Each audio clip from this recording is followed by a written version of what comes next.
நம்ம எல்லோருக்கும் தெரியும், காட்டுக்கு ராஜா சிங்கம்தான் என்று. இப்படி தாங்க ஒரு நாள் என்ன நடந்ததுன்னா, சிங்கராஜா ஓனாயை வர சொல்லி ஆள் அனுப்பினாராம்.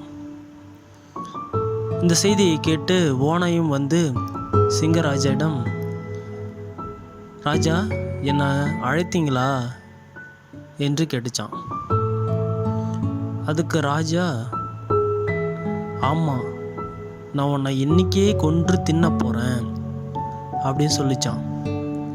அதுக்கு ஓனாய் சொல்லிச்சான், நான் இது வரைக்கும் ஒரு குற்றமும் செய்யவில்லை ராஜா, அப்புறம் ஏன் என்னை கொல்ல போகிறீங்க அப்படின்னு கேட்டுச்சான். அதுக்கு சிங்கராஜா சொன்னதான், இனிமேல் செய்வா இல்லை, அதனால தான் உன்னை கொல்ல போகிறேன் அப்படின்னு சொல்லிச்சான். அதுக்கு ஓனாய் சொல்லிச்சான், சத்தியமாக இனிமேல் நான் செய்ய மாட்டேன் ராஜா அப்படின்னு சொல்லிச்சான். அதுக்கு சிங்கராஜா சொன்னாராம், உன் பெற்றோர் உடன் பிறந்தோர் செய்தாலும் செய்வாங்க, அதனால் உன்னை கொல்ல போகிறேன் அப்படின்னு சொல்லிச்சான். அதுக்கு ஓனாய் சொல்லிச்சான், சிங்கராஜாவே, நான் ஒரு அனாதை, எனக்கு தான் யாருமே இல்லையே அப்படின்னு சொல்லிச்சான்.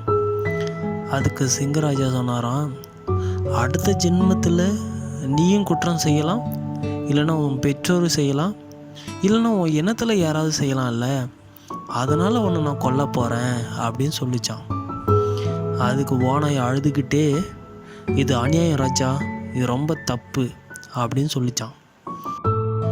அதுக்கு சிங்கராஜா சொன்னாராம், எந்த ஒரு காரணமே இல்லாமல் உன்னை நான் கொல்ல போகிறேன் அப்படின்னு சொன்னதுக்கு இது அநியாயம்னு சொல்கிறல்ல, அப்போது நேற்று தண்ணி குடிக்க வந்த ஆட்டுக்குட்டியை ஒரு காரணமும் இல்லாமல் நீ அதை கொலை பண்ணல, அப்போ அது மட்டும் நியாயமா, நீ செஞ்சது சரியா அப்படின்னு கேட்டாராம்.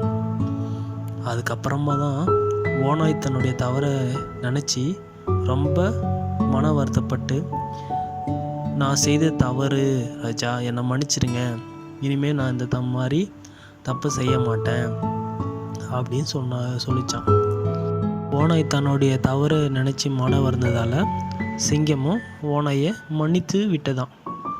இதிலேருந்து என்ன தெரியுதுன்னா, தனக்கு வந்தால் ரத்தம்,